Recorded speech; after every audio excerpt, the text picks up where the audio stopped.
salasun muhlikatun, 3 yang dapat membinasakan manusia. Yang pertama yang membinasakan kita ini adalah syuhun muta'un, sifat syuh yang selalu ditaati, diikuti. Syuh ini selalu diterjemahkan dengan pelit. Pelit ini dalam bahasa Arabnya 2, satu bakhil, satu syuh. Beda bakhil sama syuh begini. Bahasa Indonesianya diterjemahkan bakhil pun pelit, syuh pun pelit, tapi sebetulnya beda. Bedanya begini. Misalnya kita pulang dari masjid ini, jalan ke tempat lontong sayur. Misal kita pun makan. Pas giliran membayar, saya keluarkanlah duit. Berapa harga lontong sayur di Air Joman? 10.000. Sebetulnya 10, tapi kan udah lama kenal 6.000 dah. Nah, kan? Saya keluarkanlah duit 6.000. Saya bilang, Bu, berapa Bu? Kata ibu, itu semuanya 60 Pak, karena kalian 10 orang. Saya keluarkan 6.000. Saya bayar yang punya saya aja. Tak mau duit saya itu meleleh ke orang lain. Itu namanya bakhil. Apa namanya? Bakhil. Kalau duit itu hanya untuk dia saja, itu namanya orang ini bakhil. Kalau syuh tadi, pas giliran membayar, dibilangnya kawannya, sakit pula perutku. Duit dia jangankan ke orang lain, ke perut dia sendiri pun tak mau dia. Duit dia disimpannya untuk beli sawit. Duitnya tak mau meleleh sama sekali. Itu namanya syuh. Jadi antara bakhil dengan syuh mana yang lebih parah? Syuh. Makanya dalam Quran dikatakan, wa may yuqa syuhha nafsihi, siapa yang selamat dari penyakit syuh, fa ulaika humul muflihun. Ulaika humul muflihun. Itulah orang beruntung. Subuh ini insyaallah kita selamat dari penyakit syuh. Amin. Kalau mau ngetes nanti balik dari sini, pergilah ke tempat lontong sayur. Biar nampak mana yang bakhil, mana yang syuh. Biasanya orang kalau dapat meteran, dapatnya meteran, itu dipakainya untuk mengukur orang apa untuk mengukur dirinya? Mengukur orang lain. Begitulah orang kalau udah pengajian, dipakainya untuk mengukur orang lain. Habis itu nanti makan, ini kawanku ini udah bakhil nih nampaknya.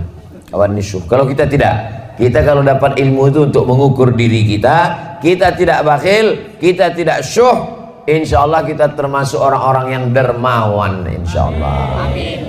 Makanya ada orang dikasihnya nama anaknya, siapa nama anak kau itu? Dermawan. Kenapa? Suka mencari derma. Dermawan itu bukan itu maksudnya. Dermawan itu dia suka berbagi kepada orang lain karena sudah selamat dari penyakit syuh. Yang membinasakan yang pertama manusia ini adalah syuhun muta', sifat bakhil, pelit, kikir, medit, kedekut, apa lagi? Polit, pedangki. Yang dipeturutkan manusia ini makin tua makin pelit atau makin dermawan? Mengaku orangnya. Manusia ini kata orang, ibu kenapa tak bersedekah Bu? Nantilah Pak Ustadz, anakku masih sekolah. Nanti kalau udah tamat anak ini sekolah, insya Allah begitu tamat anak sekolah makin pelit. Kenapa? Anak kuliah pula, biaya makin mahal. Semester belum dibayar. Mau uang ujian, mau uang wisuda lagi. Sidang terbuka 10 juta, sidang tertutup 15, buka tutup 25. Nantilah Pak Ustadz, kalau udah wisuda anakku ini, insya Allah aku mau menyumbang. Begitu anak wisuda, tak juga. Kenapa? Anak mau kerja pula, menyiapkan duit sogoknya lagi. Betul tidak? Betul. Betul semua kata orang. Begitu anak udah kerja, nanti kalau anakku ini udah kerja, insya Allah aku mau menyumbang Pak Ustadz. Begitu anak udah kerja, tak juga. Kenapa? Biaya nikah lagi. Tahu dah berapa sewa gedung. Bukan cukup sekarang pakai layar tancap. Nantilah saat kalau anak ini udah nikah, insya Allah. Begitu udah anak udah nikah, pelit juga. Kenapa? Mengandung pula cucu mau lahir, takut operasi sesar. Menantu tadi asik tidur siang. Jadi kalau dipeturutkanlah bakhil ini sampai mati kita tidak akan pernah bersedekah. Ini kita ini sekarang di daerah mana ini? Erjoman. Saya tak tahu. Berangkat dari Silaute, pejam mata saya tiba-tiba sampai pokok karet. Pejam sekali lagi nampak sawit. Pejam sekali lagi nampak masjid. Orang daerah Erjoman ini, daerah lingkungan masjid kita ini, orangnya sudah selamat semua dari penyakit bakhil. Amin. Dari mana Ustaz tahu? Masjidnya bagus. Ini menunjukkan orangnya mewakafkan tanah. Ke belakang saya tadi wudhu, tempat wudhunya bagus, toilet, kerannya banyak, tengok. Entah hidup atau tidak, wallahu a'lam. Hidup.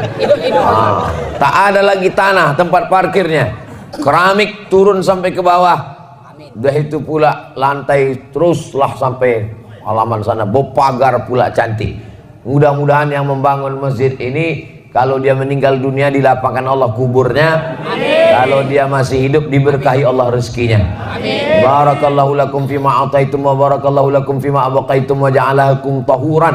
Begitu cara mendoakan orang yang berwakaf bersedekah. Barakallahu lakum fima ataitum wa barakallahu lakum fima abaqaitum wa ja'alaha lakum tahuran. Kalau hafal. Kalau tak hafal gerak-gerakkan aja mulut. Mana tahu nanti ada orang minta doa kan. Bu, ibu kan orangnya pengajian, ya tolong doakan bu sedekah kami ini. Kalau ditanya apa doa ibu, so kau tanya, antu antara aku sama Allah aja lah. Nah, macam mana cara mengobati penyakit bakhil, bin medit, bin kedekut, bin kikir, bin pedangki, bin polit tadi? Cara mengobatinya adalah pergi ke rumah sakit, menengok orang sakit jantung, darah tinggi, diabetes, kanker. Ada guna duit di situ? Ada. Guna duit untuk Pak Dokter semuanya.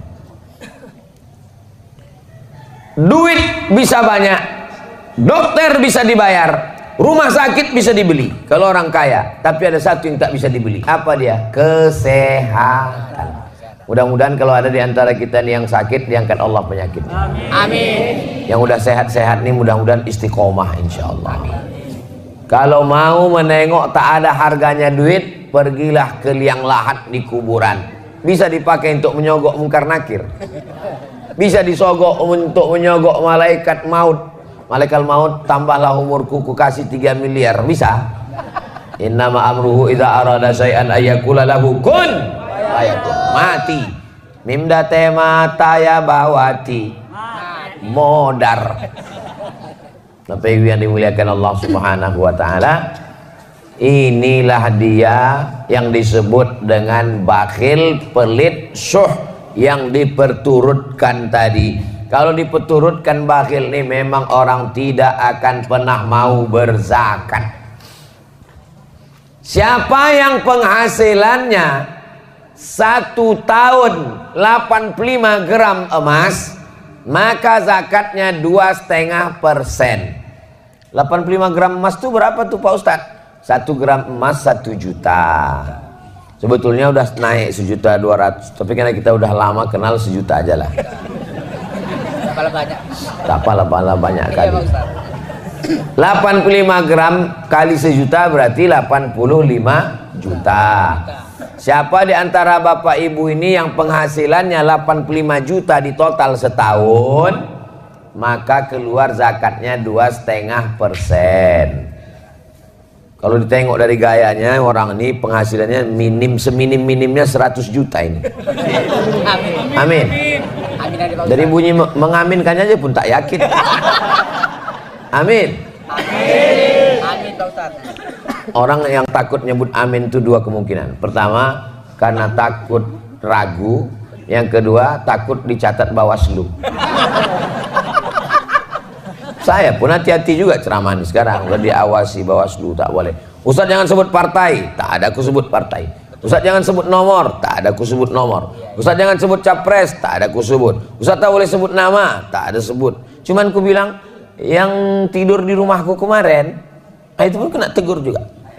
Tak boleh sebut-sebut calon presiden yang tidur di rumah Ustaz. Tahu yang tidur di rumah aku kemarin? Tak boleh sebut itu. Yang kalian sebut lagi. Kalau bersebut tak boleh bersuara. Payah kali ceramah sekarang. Lama-lama nanti keluar peraturan ceramah mesti pakai isyarat.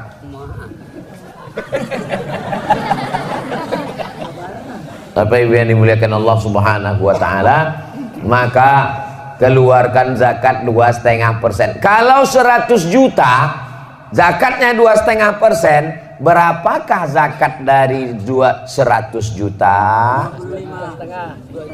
2,5 juta. Jadi kalau ada tabungan Bapak Ibu setahun 2023 kemarin dapatlah 1 miliar. Amin. Berapalah zakatnya? 2.500.000 kalau 100 juta. Kalau 1 miliar 25 juta. Ada orang dibayarnya lah zakatnya 100 juta. Ustadz, saya bayar zakat saya 100 juta. Kalau 100 juta zakat dia, berarti pendapatannya tahun itu, memang kalau belum sarapan nih Pak yang hitung-hitung memang. Kalau Tuan pergi ke Medan, hati-hati digigit belatung. Kalau awak belum sarapan, memang payah menghitung-hitung. Kalau ada orang membayar zakat 100 juta, itu berarti duitnya 4 miliar.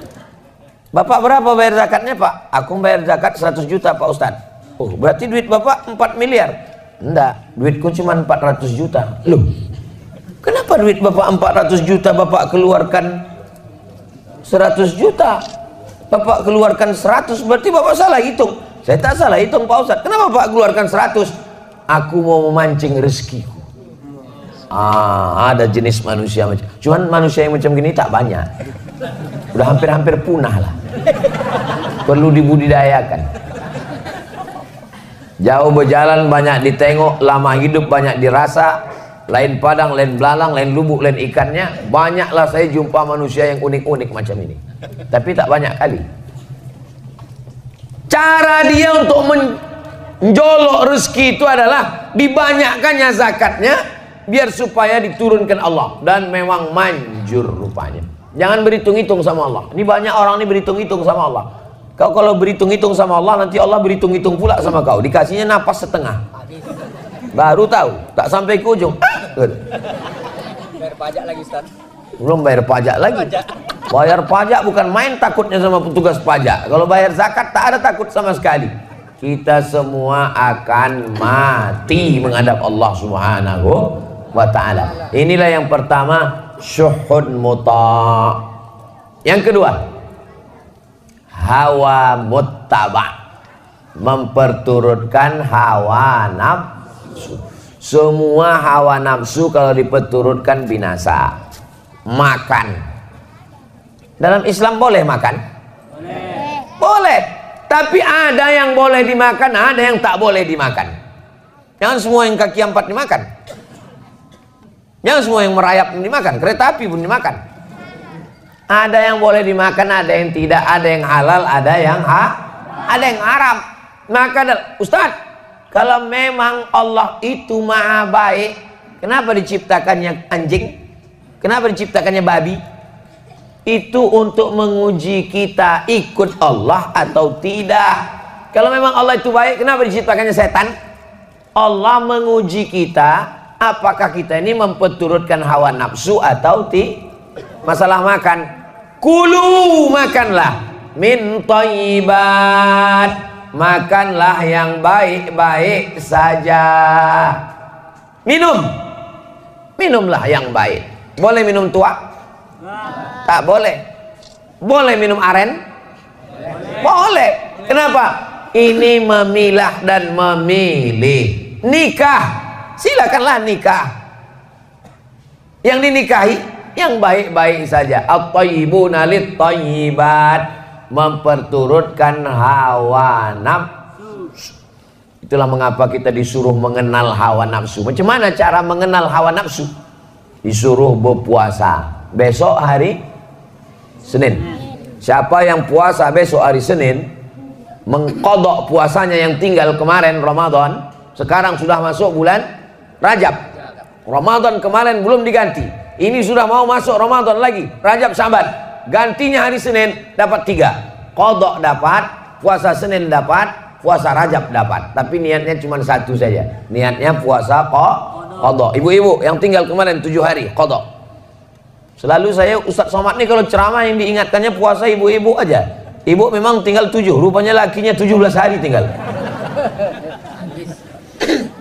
Faman kana minkum maridhan, siapa yang kemarin sakit, au ala safarin, musafir, fa iddatum min ayyamin ukhar, diganti di hari yang lain.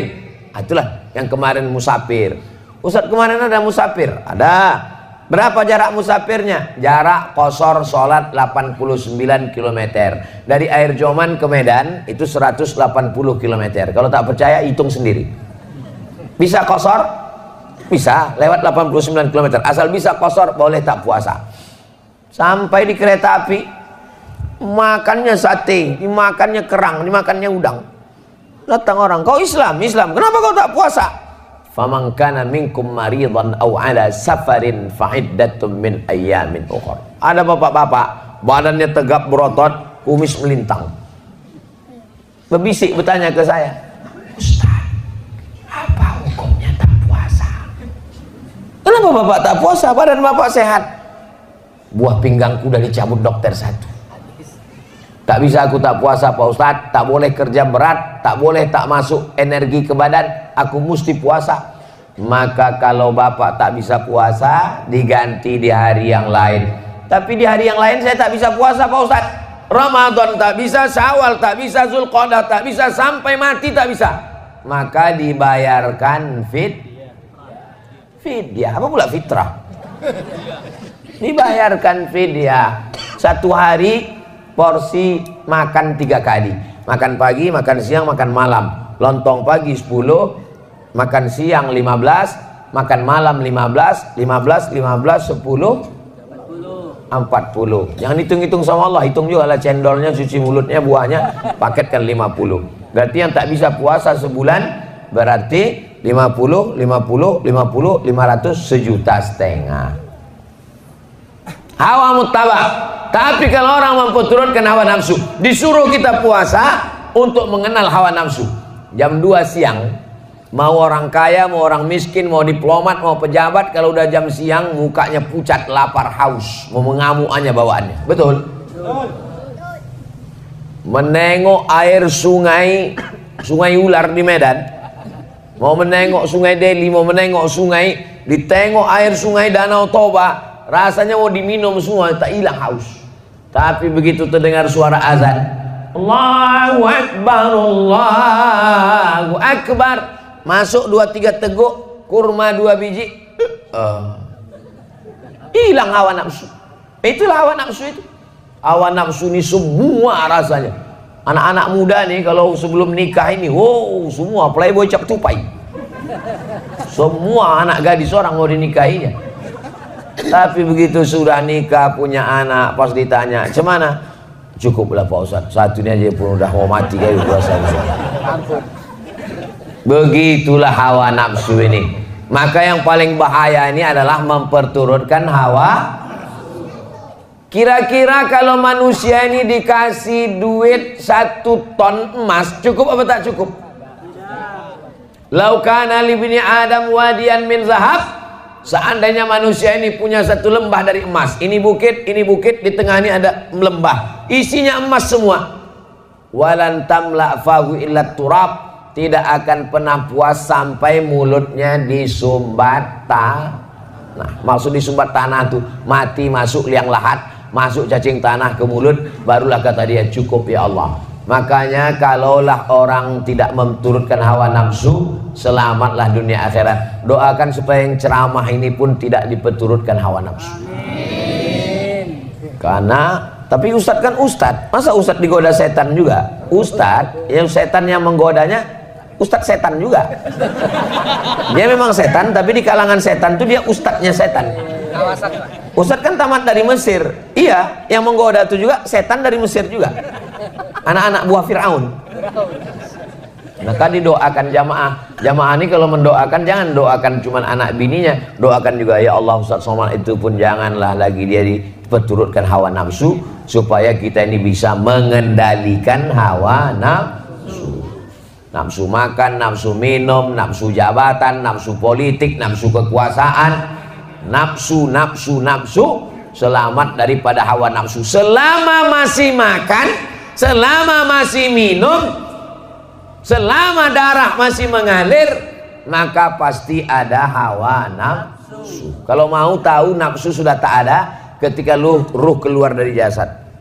Bapak Ibu pernah tak menengok, waktu nengok jenazah pas buka, tiba-tiba jenazah itu bilang, ada tak lontong sayur? Katanya. Pernah nengok jenazah minta makan? Itu menunjukkan selama nafsu masih ada, artinya selama jasad ini masih ada ruh, masih bersemayam. Tapi kalau sudah tak ada lagi, insya Allah. Jadi kalau ada orang yang ngomong, Ustadz Somad, iya saya ini tak ada lagi hawa nafsu saya, berarti kau udah mati. Kita ini semua ada hawa nafsu, cuman bedanya ada yang memperturutkan hawa nafsu, ada yang bisa melawan hawa nafsu. Usahakan kalau pengajian subuh itu berhentinya masuk waktu maghrib. Bagaimana pengajian subuh masuk waktu maghrib, Pak Ustaz? Maghrib di Air Joman jam berapa?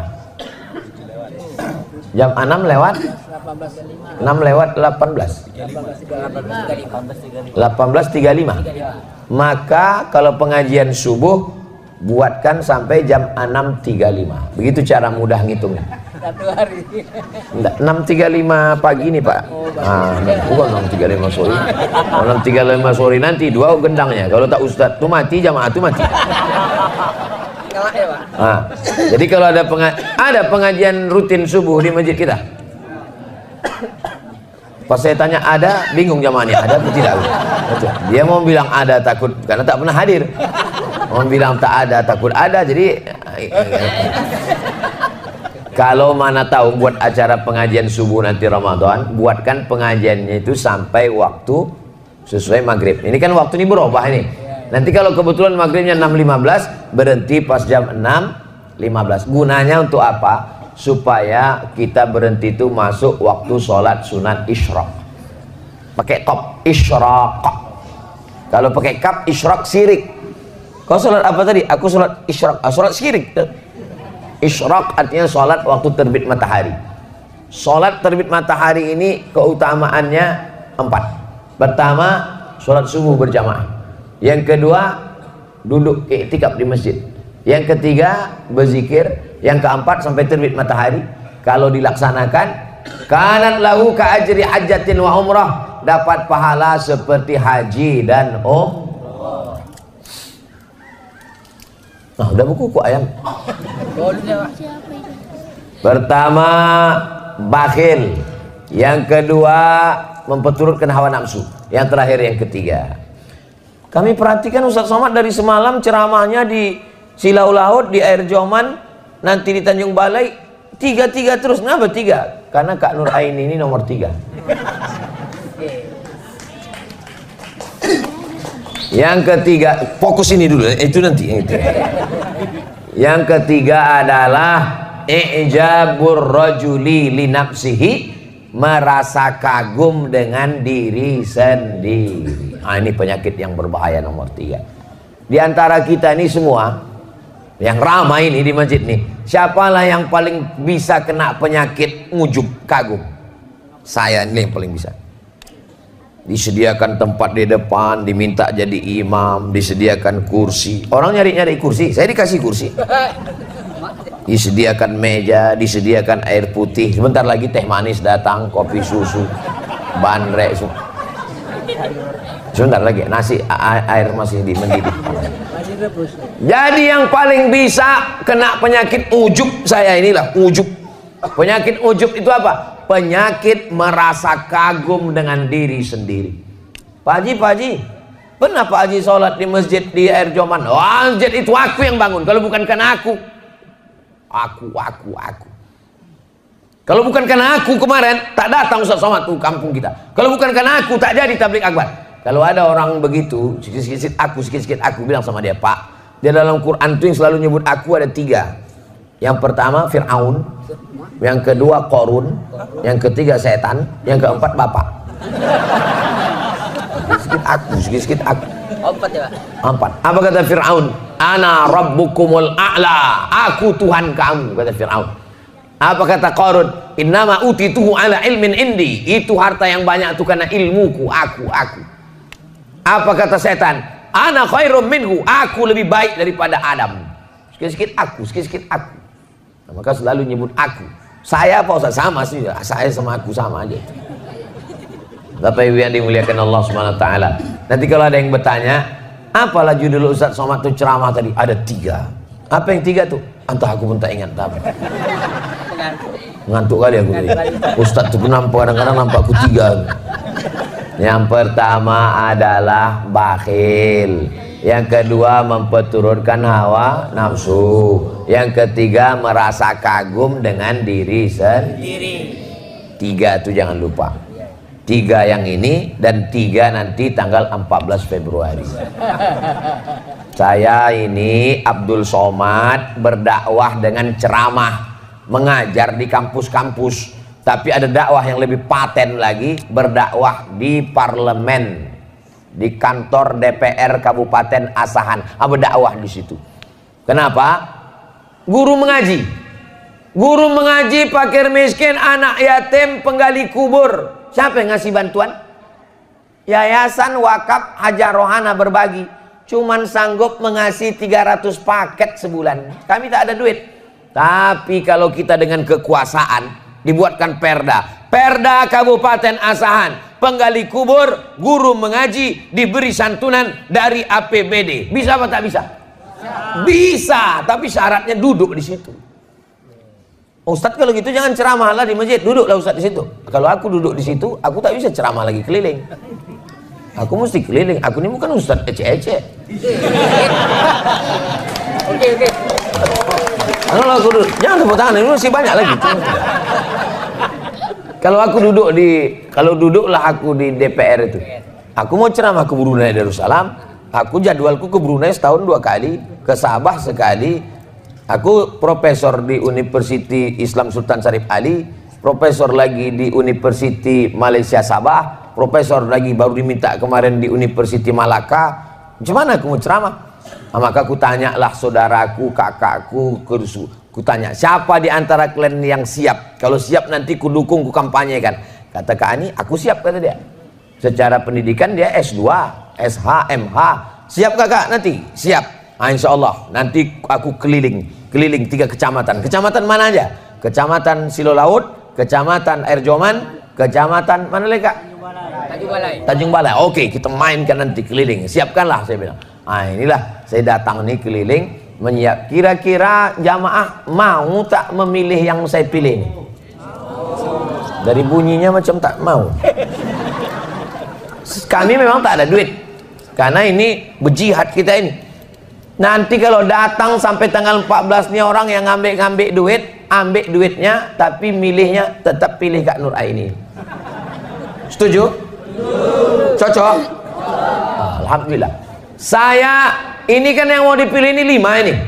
DPRD Asahan, DPRD Sumatera Utara, DPR RI, DPD Presiden Wakil Presiden. Saya tidak semuanya ada 5 nih, tak ada. Yang ada cuman DPRD Asahan. Itulah Kak Nur Aini. Omak saya sama omak dia adik beradik kandung. Omak saya namanya Hajah Rohana, omak dia namanya Uwa Hajah Jareah, anak Siti Aminah. Siti Aminah nih anak Syekh Abdurrahman Syekh Silau Laut. Mana tahu nanti ditanya orang, apa hubungan Bu Nur Aini itu sama Ustaz Somad? Omak dia dengan omak Ustaz Somad, omak-omak. Jadi saudara macam mana lah saya? Sepupu. Kata-katanya itu masih ada keluarga Syekh Silau. Iya masih. Macam mana? Entahlah. Syekh Abdurrahman tuh, Syekh Silalau tuh punya anak namanya Siti Aminah. Siti Aminah tuh punya anak namanya yang nomor 5 Hajah Jareah, nomor 10 Hajah Rohana, nomor 10 tuh Mak Ustadz Somad, nomor 5 tuh Mak Bu Nur Aini ini. Bisa Bapak Ibu jelaskan kalau ditanya orang? Kalau bisa, kalau ingat. Kalau tak ingat, video ini kan ada diputar, nih direkam lagi, nanti diputar lagi di channel Ustadz Abdul Somad Official. Subscribe, like, share, and comment. Yang DPRD provinsi saya tak ada calon, yang DPR RI tak ada, yang DPD saya kemana-mana di Sumatera Utara ini itu ada ketua tim UAS namanya, yang menunjuk, yang mensurvei, menengok hotel, menengok, mencicipi makanan. Kalau ada racun situ dia mati duluan. Ada namanya tim Ustadz Abdul Somad, namanya Bang Darwis. Mana tim Ustadz Abdul Somad? Bang Darwis, berdiri dulu Bang Darwis biar nampak jamaah nih. Inilah ketua tim Ustadz Abdul Somad. Bang Darwis Halomoan Harahap Halak Ita Sasudena. Tunggu dulu Bang Darwis, duduk dulu. Belum. Bang Darwis ini calon anggota DPD nomor 6. Nanti waktu buka kertas, yang mana yang tim Ustadz Abdul Somad itu? Kalau pergi ke pasar Keramat, jangan lupa membeli kain. Kalau ada kakak dan tim Ustadz Abdul Somad, jangan pilih yang lain. Ini dia orang. Ingat, yang tepuk tangannya ya cucu nanti. Tepuk tangan kan main semangat. Bang cucunya lain. Kalau tak boleh, nanti tangkap Bawaslu. Pokoknya yang mana tidur di rumah saya kemarin tuh. Itulah cuman. Duduk Bang Darwis. Bapak Ibu yang dimuliakan Allah Subhanahu Wa Taala, kita jawab beberapa pertanyaan ini. Jangan kemana-mana, kita lanjutkan setelah yang satu ini. Ya kalau di TV begitu. Kok ditengok dari tebalnya pertanyaan ini, azan-azan asar lah baru selesai. Cuman aja mas, siap? Siap. Wah, luar siap, biasa Ustaz. Air zamannya.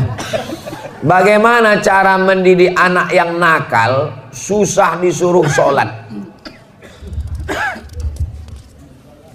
Dari kecil telonjak-lonjak, sudah besar terbawa-bawa, sudah tua terubah tidak. Jadi mendidik anak ini dari mulai mencarikan ayahnya. Bapak punya anak gadis kan? Bapak yang punya anak gadis kalau mau mendidik cucu, waktu mencarikan ayahnya. Bapak yang punya anak lajang kalau mau punya cucu soleh, waktu mencarikan omaknya. Makanya buatkanlah fit and proper test penerimaan calon menantu. Khusus untuk masyarakat Erjoman, ketua tim seleksi, serahkan nanti ke Bang Darwis, dia ikuti. Untuk tim seleksi, tim penguji Abdul Somad. Jangan mencari menantu karena sawitnya luas, karena duitnya banyak. Kusangka Pak Ustadz kalau nikah sama dia aku bahagia. Baru kurasakan Pak Ustadz. Cuman rasanya Bu nikah sama orang tak sembayang, macam tidur sama babi hutan Pak Ustadz. Kunci kalau kebetulan tak sembahyang jangan tersinggung. Kunci mendengar ceramah Ustaz Somad itu satu saja, jangan tersinggung. Beberapa jamaah tersinggung pulang meninggal. Nah, ini langkah yang pertama, lakinya mesti sembahyang, bininya mesti sembahyang. Kata almarhumah mak saya, aku waktu mengandung kau, sesusah apapun tak pernah sembahyang ku tinggal. Sakit pun aku tak pernah sembahyang ku tinggal. Aku mengandung kau, sejak dari dalam kandungan kau ini memang tak pernah tinggal sembahyang. Jadi ibu jangan tinggalkan sembahyang, paksa-paksakan sembahyang. Lalu kemudian setelah anak ini lahir, bawa dia ke masjid. Tengoklah betapa senangnya saya pagi ini menengok, karena yang datang ini anak-anak muda aja. Ada cuma beberapa yang tua, cuma tak banyak kan. Kalau orang tua ke masjid itu biasa, karena malaikat maut udah dekat. Tapi anak-anak muda ke masjid ini kan luar biasa ini. Anak muda, syabun qalbuhu mu'allaqun fil masajid. Anak muda yang hatinya tergantung di masjid. Anak muda luar biasa.